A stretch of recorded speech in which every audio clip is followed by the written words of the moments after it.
जय हिंद साथियों, हर हर महादेव।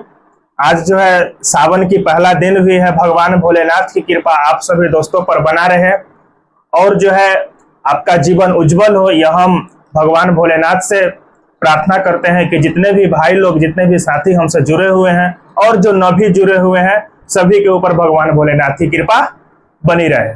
तो दोस्तों, इसी जोश और जुनून के साथ आज जो है हम लोग एक नया सब्जेक्ट चालू करने जा रहे हैं, एक नए विषय की शुरुआत करने जा रहे हैं और वो जो विषय है आपका भारतीय संविधान है, भारत की राज्य व्यवस्था है, भारत के शासन प्रणाली के बारे में जो है आपको पढ़ना है, समझना है।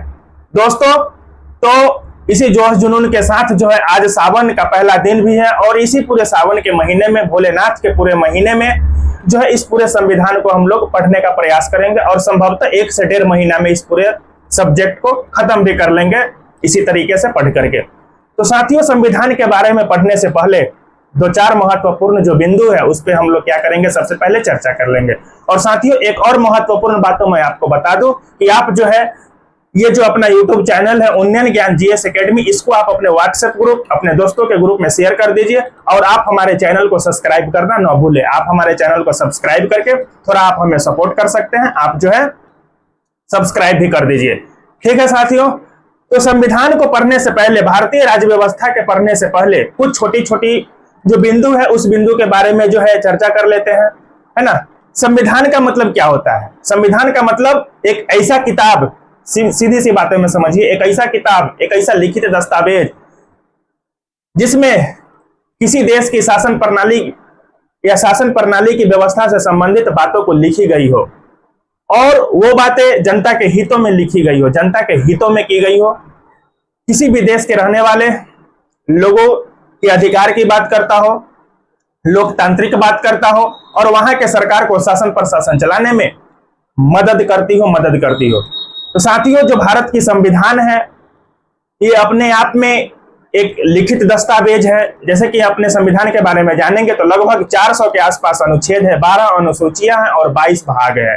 ठीक, और सभी अनुसूचियां में, सभी 22 भागों में लगभग जो 400 के आसपास अनुच्छेद हैं, इन सभी आर्टिकलों को जब आप ध्यान से पढ़ेंगे तो आपको समझ में आएगा कि हमारे पुरखों ने जब संविधान का निर्माण किया होगा तो उनकी सोच कितनी दूरदर्शिता रही होगी, है ना।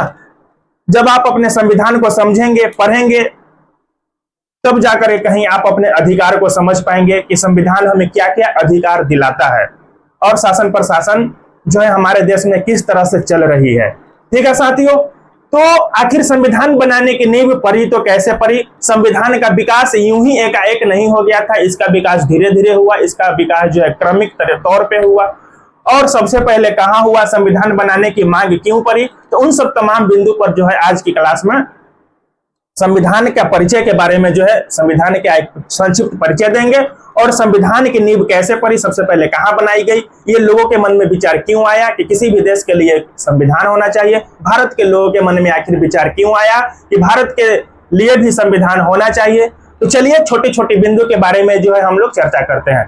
तो एकदम बेसिक से यहां तक आप कुछ भी नहीं जानते हैं संविधान के बारे में, फिर भी हम आपको एकदम जीरो से हीरो बनाने का प्रयास करेंगे, एकदम बेसिक लेवल से आपको समझाने का प्रयास करेंगे। तो दोस्तों, सबसे मूल बात ये मैं आपको बताता हूं कि संविधान को समझने से पहले आप 3 चीज को जो है आप गांठ बांध लीजिए। 1688, 1776 और 1789, ये 3 गो ईस्वी जो है अपने आप में बहुत महत्वपूर्ण है। कौन कौन ईस्वी के बारे में हमने बताया? 1688 के बारे में बताया, 1776 और 1789 के बारे में हमने आपके साथ चर्चा की।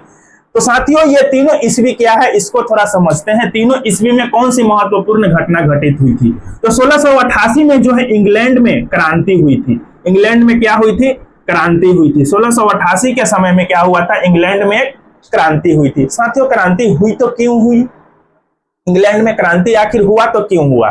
तो 1688 से पहले इंग्लैंड की सरकार के बारे में आप पढ़ेंगे तो वहां जो है राजतंत्रात्मक शासन व्यवस्था थी। राजतंत्रात्मक शासन व्यवस्था का कहने का मतलब किसी एक व्यक्ति के हाथ में शासन प्रशासन चलाने की व्यवस्था। वो व्यक्ति अपने इच्छा अनुसार, वो व्यक्ति अपने मन के मुताबिक वहां की जनता के ऊपर शासन करने के लिए कोई भी फैसला ले सकता था। राजतंत्रात्मक, धर्मतंत्रात्मक वैसी शासन व्यवस्था जहां पर धर्म का नियंत्रण हो, है ना, एक होता है डिक्टेटरशिप यानी कि तानाशाही। तो तानाशाही और राजतंत्रात्मक व्यवस्था दोनों लगभग समान ही है। तो इंग्लैंड में क्या होता है, 1688 से पहले राजतंत्रात्मक शासन व्यवस्था चली आ रही थी। तो वहां के लोगों के मन में एक विचार आया कि ये जो शासन प्रशासन की व्यवस्था है इसको बदला जाए, इसको जो है क्या किया जाए, बदला जाए। क्योंकि वहां का जो राजा था उसका नाम था जेम्स द्वितीय, इंग्लैंड का राजा का नाम था जेम्स द्वितीय। वो इतना तानाशाह हो चुका था, वो इतना तानाशाह हो चुका था कि उसके मन में जो भी फैसला आता था वो स्वयं ले लिया करता था। और राजतंत्रात्मक और तानाशाही दोनों शासन व्यवस्था में तो वही होता है कि शासन प्रणाली जो है किसी एक व्यक्ति के हाथों में होता है। तो जेम्स द्वितीय की शासन व्यवस्था से मतलब वह एक निरंकुश राजा था। निरंकुश राजा का मतलब यह हुआ कि उसकी कोई सीमा ही नहीं थी कि हम किस सीमा तक जाकर के है किसी विषय के बारे में जो है फैसला ले सकते हैं, जो सीमा को पार कर दे। हद की भी एक सीमा होती है ना कहते हैं किसी भी चीज का फैसला सोच समझकर सीमा के अंदर ही लेना चाहिए। तो जो ब्रिटेन की शासन प्रशासन की व्यवस्था थी, राजतंत्रात्मक शासन थी, वहां का राजा जेम्स द्वितीय जो है उसके शासन व्यवस्था से यानी कि निरंकुशात्मक शासन व्यवस्था से वहां की जनता परेशान थी। और जब वहां की जनता परेशान हुई तो वहां की जनता ने क्रांति किया और वो जो क्रांति हुई एक बहुत बड़ा क्रांति का रूप ले लिया। और उस क्रांति में कोई खून खराबा नहीं हुआ, कोई रक्तपात नहीं हुआ, मतलब रक्तहीन क्रांति की संज्ञा दी जाती है। तो साथियों आप ये भी चीज याद रखेंगे कि रक्तहीन क्रांति की संज्ञा किसको दी जाती है, तो इंग्लैंड की क्रांति को रक्तहीन की संज्ञा दी जाती है। क्योंकि जब वहां क्रांति उग्र रूप लिया था तो जेम्स द्वितीय ने इसका कोई विरोध नहीं किया और चुपचाप अपनी पराजय स्वीकार कर ली। जब इसने चुपचाप अपनी पराजय स्वीकार कर ली तो फिर इंग्लैंड की जनता ने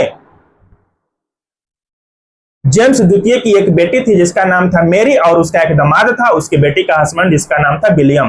तो जेम्स द्वितीय इंग्लैंड की जनता ने जब जेम्स द्वितीय ने अपनी पराजय स्वीकार कर ली तो फिर इंग्लैंड की जनता ने मेरी और विलियम को गद्दी पर बैठा दिया और एक नाम मात्र का शासक घोषित किया। मतलब आप एक नाम मात्र का राजा रहेंगे, आप करता धरता रहेंगे। आपके जो है पिताजी मतलब मेरी के पिताजी जो है मतलब आपके पिताजी यहाँ के राजा थे, इसलिए आप नाम मात्र के शासक रहेंगे। लेकिन यहाँ की शासन व्यवस्था जो होगी एक ऐसी शासन व्यवस्था बनाया जाए जो जनता के हित में हो, जनता के इच्छा अनुसार हो, लोकतांत्रिक शासन व्यवस्था हो, है ना। और तब जाकर के सबसे पहले इंग्लैंड में संविधान बनाने की मांग पड़ी, क्योंकि लोगों के हित में, यहाँ के जनता के हित में जनता खुद डिसीजन करे, जनता ये जो है सलाह दे कि हमारे हित में क्या सही है, क्या उचित है, क्या अनुचित है। और लोगों के हित में जो नियम कानून बनाया जाएगा उसी से जो है इंग्लैंड की जनता पर शासन किया जाएगा।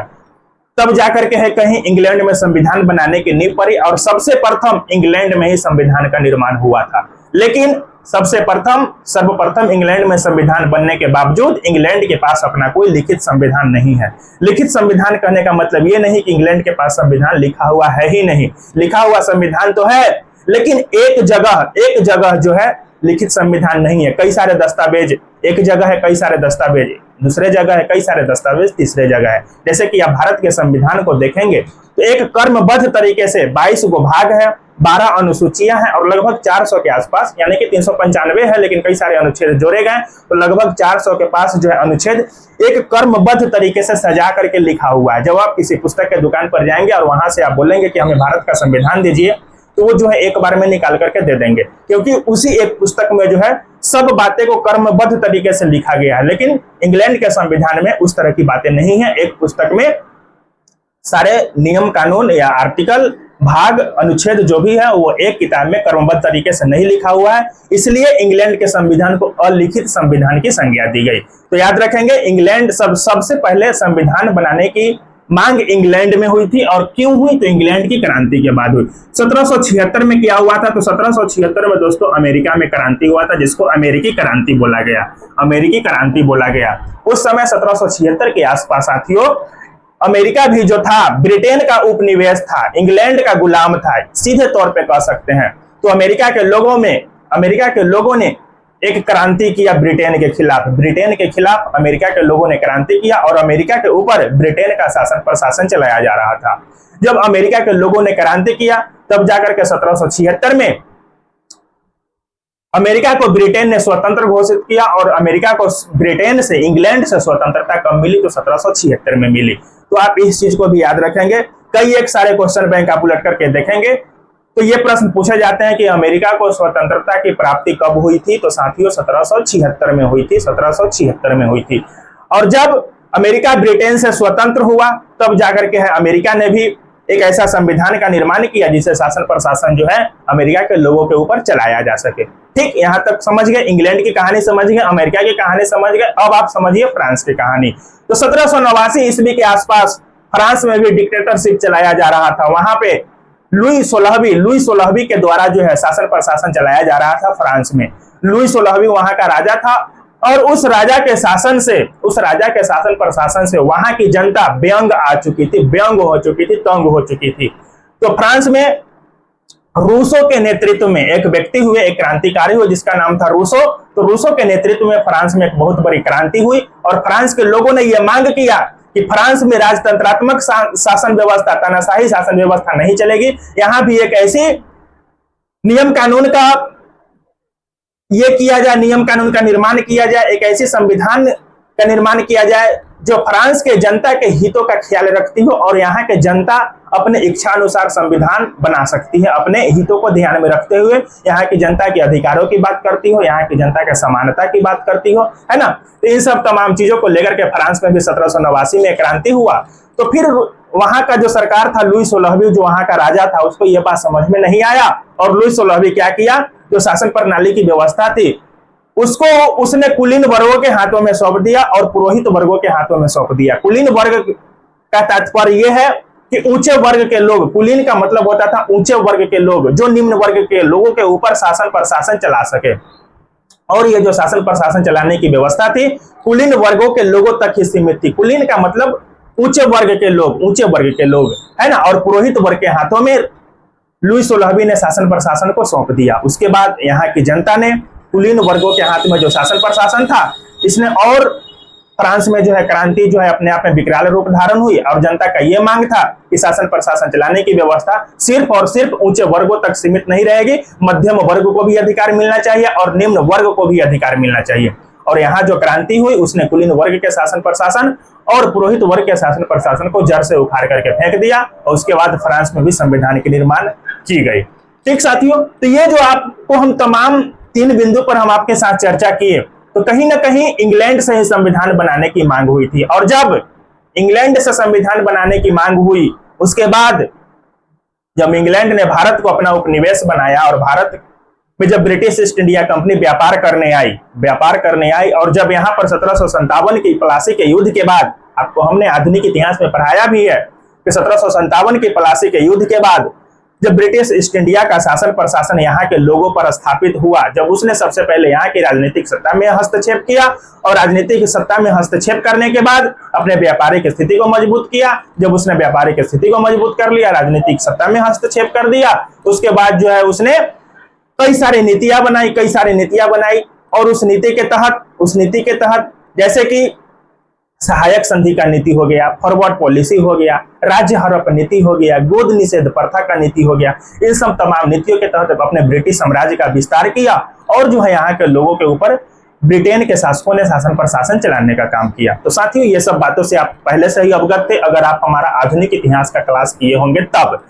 अगर न किए होंगे फिर भी हम आपको यहाँ पर समझाने का प्रयास करेंगे। तो दोस्तों, जब 1757 में प्लासी का युद्ध हुआ और 1757 की प्लासी के युद्ध के बाद जब यहाँ पर ब्रिटिश ईस्ट इंडिया कंपनी का शासन प्रशासन स्थापित हुआ, तो शासन प्रशासन स्थापित होने के बाद ब्रिटेन के सांसदों ने, गौर से समझिएगा, ब्रिटेन के सांसद ने यानी कि ब्रिटेन के क्राउन ने, ब्रिटेन के शासकों ने कंपनी के ऊपर नियंत्रण लाने के लिए, कंपनी के ऊपर नियंत्रण रखने के लिए, जैसे कि वहां की कंपनी भारत के यहाँ व्यापार करने आई, उसके बाद धीरे धीरे यहाँ की राजनीतिक व्यवस्था में भी हस्तक्षेप किया, यहाँ पर जो है शासन प्रशासन भी चलाया।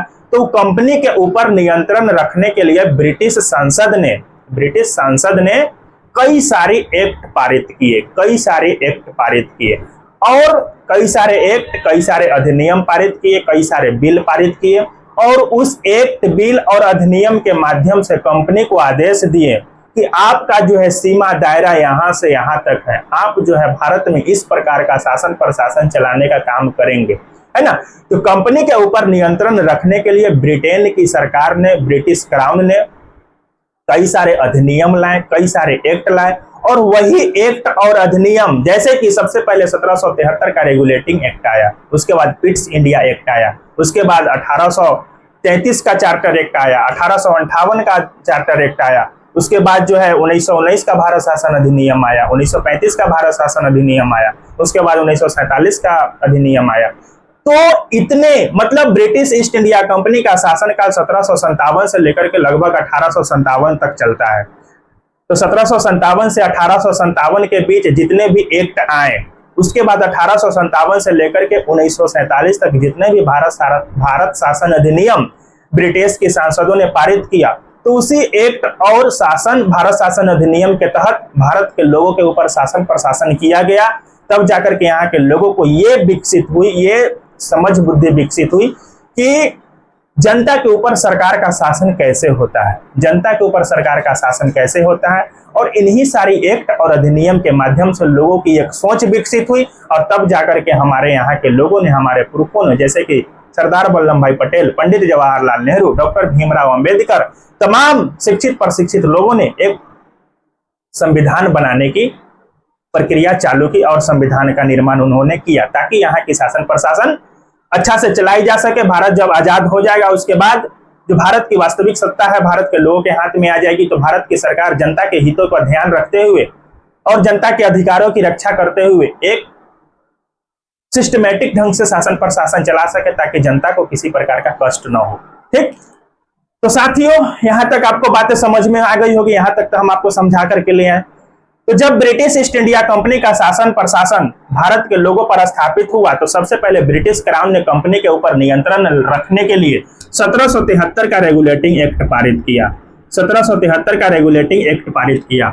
और 1773 का रेगुलेटिंग एक्ट पारित करके उसने जो बंगाल का गवर्नर बना था, जो बंगाल का गवर्नर 1757 की प्लासी के युद्ध के बाद 1765 के आसपास जो बंगाल का गवर्नर रॉबर्ट क्लाइव बना था, तो 1773 का रेगुलेटिंग एक्ट जारी करते हुए कंपनी ने ये आदेश दिए, मतलब ब्रिटिश क्राउन ने कंपनी को ये आदेश दिया कि बंगाल के गवर्नर का पद को इजाफा करते हुए, बंगाल के गवर्नर के पद का इजाफा करते हुए बंगाल का गवर्नर जनरल कहा जाने लगेगा। मतलब 1773 के रेगुलेटिंग एक्ट के तहत जो बंगाल का गवर्नर कहा जाता था, उसके पद का इजाफा कर दिया गया, बढ़ोतरी कर दी गई, उसके पावर को बढ़ा दिया गया, और बंगाल के गवर्नर को बंगाल के गवर्नर जनरल कहा जाने लगा। और बंगाल के गवर्नर जनरल के अंतर्गत, जैसे कि ब्रिटिश ईस्ट इंडिया कंपनी के 3 गो मुख्यालय था, एक था बंगाल में, एक था मद्रास में और एक था मुंबई में।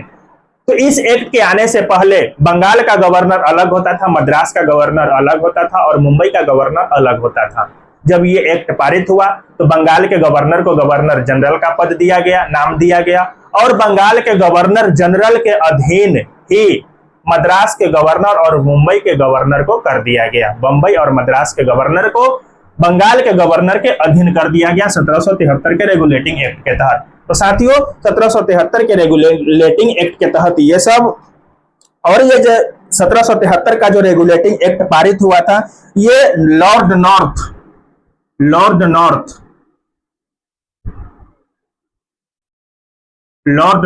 जो ब्रिटेन का क्या था, पीएम था, और इसने गुप्त समिति के सिफारिश पर, यह भी आप ध्यान रखेंगे कि रेगुलेटिंग एक्ट जो पारित हुआ था किस समिति के सिफारिश पर पारित हुआ था, तो गुप्त समिति के सिफारिश पर ब्रिटेन का पीएम जो लॉर्ड नॉर्थ था, उसने 1773 का रेगुलेटिंग एक्ट क्या किया, पारित किया, रेगुलेटिंग एक्ट पारित किया। और उसके बाद इस एक्ट के तहत भारत के कंपनी के शासन प्रशासन को क्या करना था, बेहतर बनाना था। इस एक्ट के तहत कंपनी को जो है भारत में शासन प्रशासन बेहतर बनाना था, इसलिए तो इस एक्ट को लाया गया था, और बंगाल के गवर्नर का पद नाम बदल करके बंगाल का गवर्नर जनरल कहा जाने लगा। ठीक, और सबसे पहले जब ये एक्ट आई, तो भारत के संविधान निर्माण में यहीं से जो है नींव पड़ी, यहीं से जो है नींव पड़ी, और लोगों के अंदर मन में ये विचार आया। आगे चल करके कई सारे एक्ट और आते हैं, और उसके बाद लोगों के मन में विचार आया कि भारत के अंदर भी शासन प्रशासन चलाने के लिए संविधान होना चाहिए। जैसे कि ब्रिटिश क्राउन ने भारत में शासन प्रशासन चलाने के लिए ये एक्ट को जारी किया था। आप देख ही रहे हैं 1773 का रेगुलेटिंग एक्ट क्या कहता है कि बंगाल के गवर्नर के जगह पर बंगाल का गवर्नर जनरल कहा जाने लगेगा, और कंपनी को कई सारे निर्देश दिए, जिस निर्देश के तहत भारत में शासन प्रशासन को सही ढंग से क्या करना था, चलाना था, सही ढंग से क्या करना था, चलाना था। ठीक, इसी एक्ट के तहत 1773 के रेगुलेटिंग एक्ट के तहत ही 1774 में एक सुप्रीम कोर्ट का निर्माण होता है कलकत्ता में। सुप्रीम कोर्ट, एक सुप्रीम कोर्ट का क्या होता है साथियों, निर्माण होता है। 1773 के रेगुलेटिंग एक्ट में यह भी प्रावधान था कि कलकत्ता में सुप्रीम कोर्ट का निर्माण किया जाएगा, सुप्रीम कोर्ट का निर्माण किया जाएगा। और 1774 में बंगाल में क्या होता है, सुप्रीम कोर्ट का निर्माण होता है। लेकिन ये सुप्रीम कोर्ट जो है सिर्फ बंगाल तक ही सीमित रहता है, सिर्फ बंगाल तक ही सीमित रहता है। 1773 का ये एक्ट आया तो इसने भले ही गवर्नर जनरल के पद का, यानी कि बंगाल के गवर्नर के पद का इजाफा कर दिया, उसको और सारी शक्तियां दी। भले ही इसके अधीन मद्रास और मुंबई के भी गवर्नर आने लगे, भले ही कोलकाता में सुप्रीम कोर्ट का भी निर्माण हो गया, बन गया, लेकिन इसने गवर्नर जनरल के पद का और ये जो बंगाल में सुप्रीम कोर्ट बना था उसके जो है पद का, यानी कि दोनों के कार्य क्षेत्र का कोई सीमांकन नहीं किया था, दोनों के कार्य का कोई सीमा निर्धारित नहीं हुआ था। जिस वजह से कभी क्या होता था कि बंगाल के गवर्नर जनरल के कार्य में सुप्रीम कोर्ट का हस्तक्षेप हो जाता था और सुप्रीम कोर्ट के कार्य में जो है बंगाल के गवर्नर जनरल का हस्तक्षेप हो जाता, जिस वजह से शासन प्रशासन चलाने में क्या हुए, व्यवधान चालू हुए, व्यवधान उत्पन्न हुए। कि इस एक्ट ने यह निश्चय ही नहीं किया था कि दोनों का जो है कार्य सीमा कहां से कहां तक रहेगा, और इसलिए इस एक्ट ने दोनों के कार्य क्षेत्र को अलग नहीं किया, कार्य क्षेत्र की सीमा को निर्धारण नहीं किया। इसलिए 1773 के रेगुलेटिंग एक्ट को भूल और प्रयास की संज्ञा दी गई, भूल और प्रयास की संज्ञा दी गई। मतलब इसने शासन प्रशासन को चलाने का, सही ढंग से चलाने का प्रयास तो किया था इस एक्ट ने, लेकिन इससे भूल ये हो गई कि गवर्नर जनरल के कार्य क्षेत्र का सीमा निर्धारण नहीं किया और इसने सुप्रीम कोर्ट के कार्य क्षेत्र का भी सीमा निर्धारण नहीं किया। जब कलकत्ता में सुप्रीम कोर्ट का निर्माण हुआ तो इस सुप्रीम कोर्ट के जो पहले न्यायाधीश बनने वाले थे उस व्यक्ति का नाम था sir Elijah Impey, sir Elijah Impey. जब कलकत्ता में सुप्रीम कोर्ट का निर्माण हुआ तो जब सर्वप्रथम मुख्य न्यायाधीश बने उसका नाम था sir Elijah Impey, sir Elijah Impey. Sir Elijah Impey को मुख्य न्यायाधीश बनाया गया और इसके बाद अन्य जो 3 अन्य न्यायाधीश बने थे उसका नाम था हाइड, चैम्बर्स, लिमेस्टर। तो हाइड को भी आप याद रखेंगे, चैम्बर्स को भी याद रखेंगे और लिमेस्टर को भी याद रखेंगे, लिमेस्टर को भी याद रखेंगे। सुप्रीम कोर्ट का जो मुख्य न्यायाधीश सर एलिजा इम्पे बनता है और सर एलिजा इम्पे के अतिरिक्त 3 और न्यायाधीश बनाया जाता है जिसका नाम रहता है हाइड, चैम्बर्स और लिमेस्टर। तो ये था साथियों 1773 का रेगुलेटिंग एक्ट। जब 1773 के रेगुलेटिंग एक्ट में कई सारे परेशानियां थी जिसके वजह से शासन प्रशासन चलाने में व्यवधान उत्पन्न हो रहा था, इसने बंगाल के गवर्नर जनरल और सुप्रीम कोर्ट के कार्य क्षेत्र का सीमा निर्धारण नहीं किया था। तो इसी चीज को सुधारने के लिए, इसी चीज को सेटलमेंट करने के लिए, इसी चीज को सुधारने के लिए 1781 में एक और एक्ट लाया गया। 1781 में जो है एक और एक्ट लाया गया और उस एक्ट का नाम था act of settlement, act of settlement.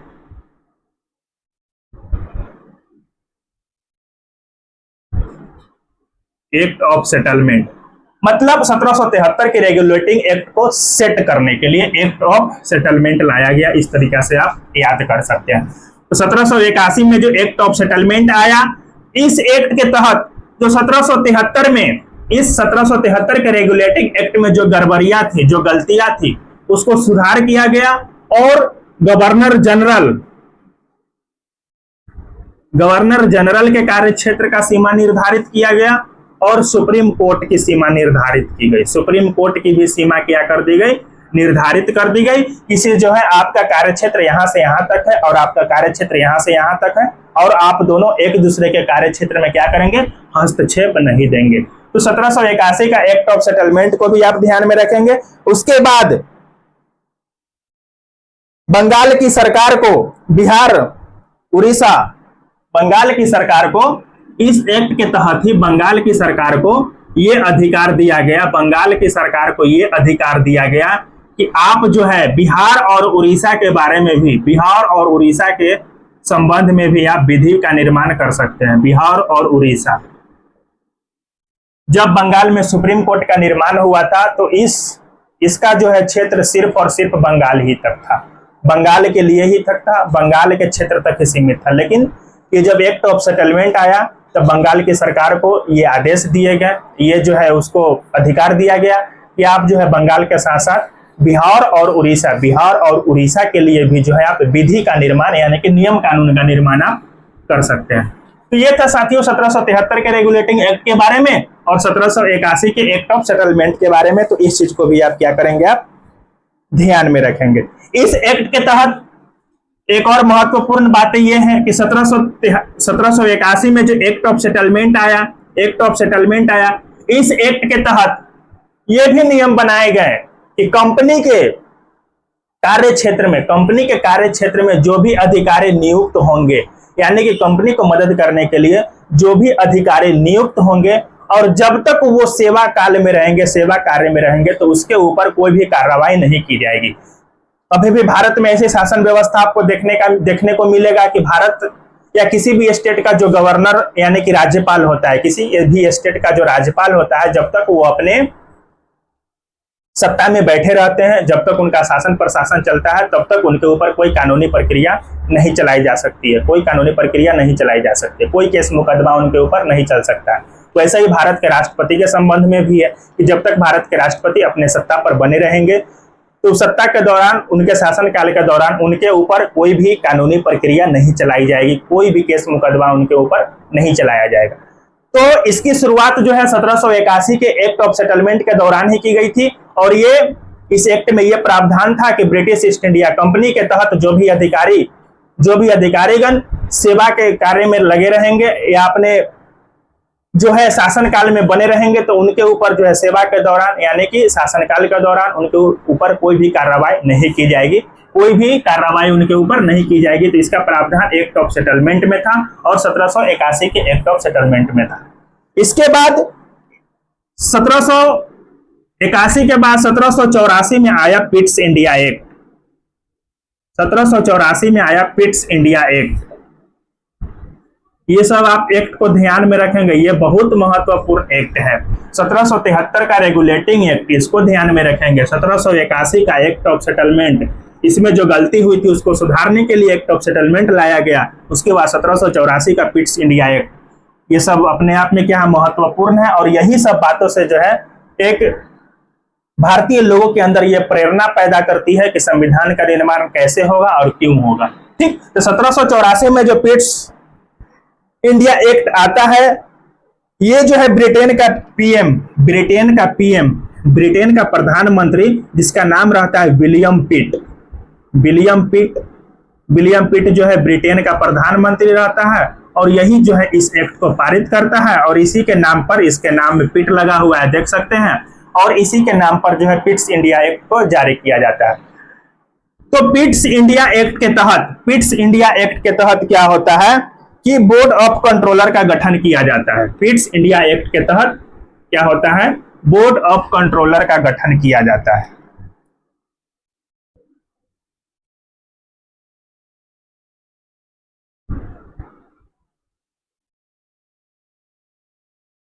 Board of controller का गठन किया जाता है। एक बोर्ड ऑफ कंट्रोलर था और एक था बोर्ड ऑफ डायरेक्टर। एक था क्या, बोर्ड ऑफ डायरेक्टर। तो साथियों बोर्ड ऑफ डायरेक्टर का जो पद था वो भारत में पहले से था। जब ब्रिटिश ईस्ट इंडिया कंपनी का शासन व्यवस्था चल रही थी, शासन प्रशासन चल रही थी, उसका जो व्यापार चल रहा था, उसी समय से बोर्ड ऑफ डायरेक्टर का पद था। और बोर्ड ऑफ डायरेक्टर जो है ये जो है व्यापारिक मामलों की देखरेख करता था। लेकिन 1784 में जब पिट्स इंडिया एक्ट लागू किया गया तो इसमें जो है बोर्ड ऑफ कंट्रोलर का पद लाया गया और बोर्ड ऑफ कंट्रोलर जो है ये क्या करेगा, तो ये राजनीतिक मामलों की देखरेख करेगा। राजनीतिक मामलों की देखरेख करने के लिए बोर्ड ऑफ कंट्रोलर का पद लाया गया और जबकि व्यापारिक मामलों की देखरेख करने के लिए बोर्ड ऑफ डायरेक्टर का पद पहले से मौजूद था। तो 1784 की पिट्स इंडिया एक्ट में सबसे महत्वपूर्ण बात, बोर्ड ऑफ कंट्रोलर को आप क्या करेंगे, ध्यान में रखेंगे। ठीक, उसके बाद 1784 के बाद 1786 को आप ध्यान में रखेंगे कि 1784 के बाद 1786 में जो है एक अमेंडमेंट एक्ट लाया गया, अमेंडमेंट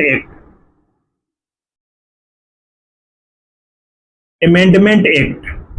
और 1786 में जो अमेंडमेंट एक्ट लाया गया, इस एक्ट के तहत भारत में जो भी बंगाल के गवर्नर जनरल बन के आए उसको एक विशेष अधिकार दिया गया, यानी कि विट्टो की पावर दी गई, विट्टो शक्ति की पावर दी गई।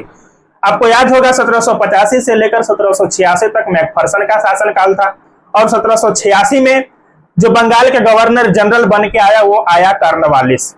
जब कॉर्नवालिस को बंगाल का गवर्नर जनरल बनाया जाना था तो उसने ब्रिटेन के सरकार के सामने, ब्रिटेन के क्राउन के सामने उसने ये शर्त रखा कि जब हम भारत में बंगाल के गवर्नर जनरल बन के जाएंगे तो हमें जो है सेना का सर्वोच्च सेनापति का पद चाहिए, सेना के सबसे सर्वोच्च पद का मतलब जो सेना का सर्वोच्च पद होता है वो हमें चाहिए, और हमें कुछ विशेषाधिकार चाहिए, यानी कि हमें विट्टो चाहिए।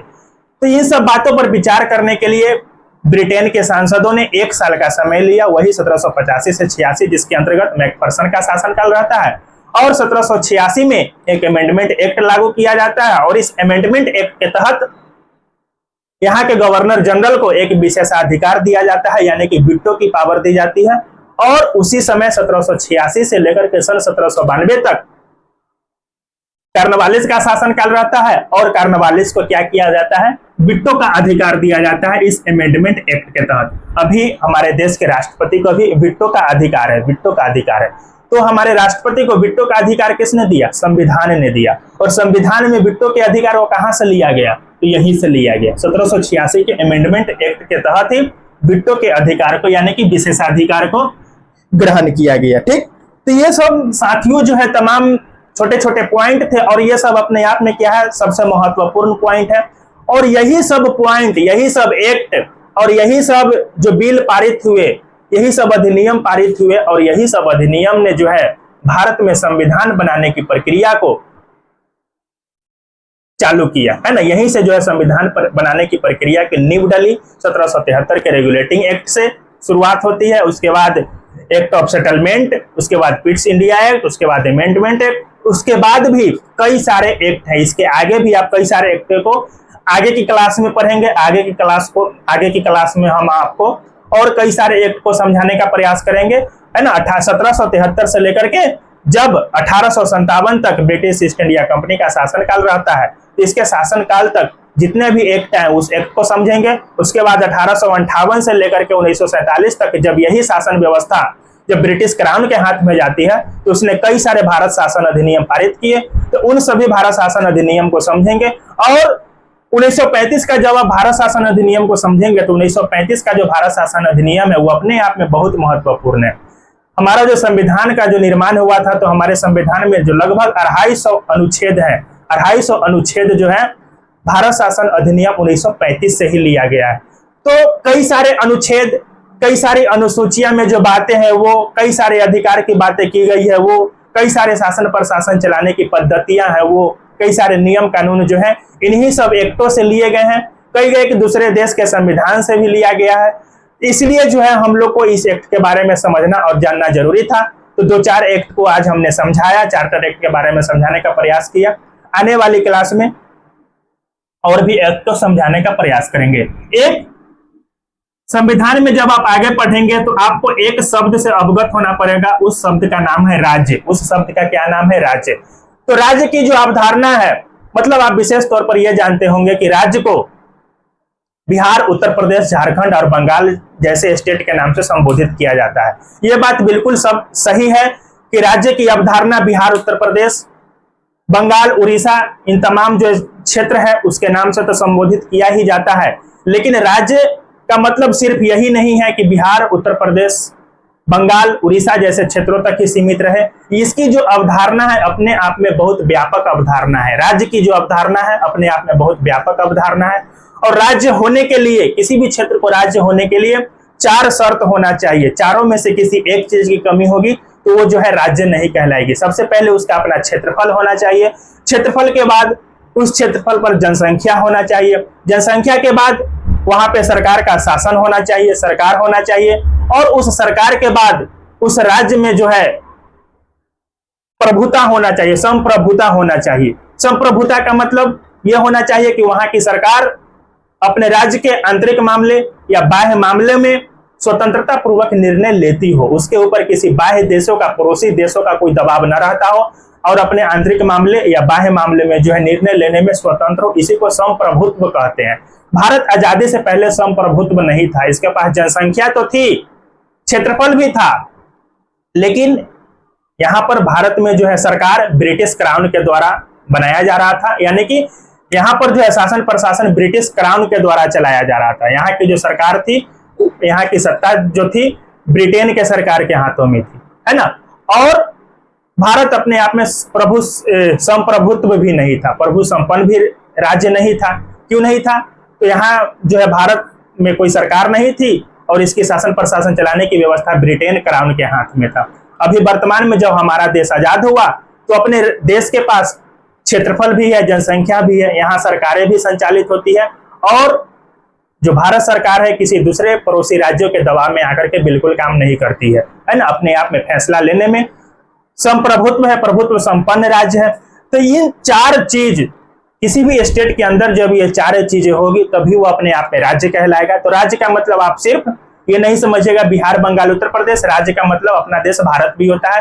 तो इन चारों चीज के संदर्भ में अपने देश को राज्य से भी संबोधित कर सकते हैं, राज्य से भी संबोधित कर सकते हैं।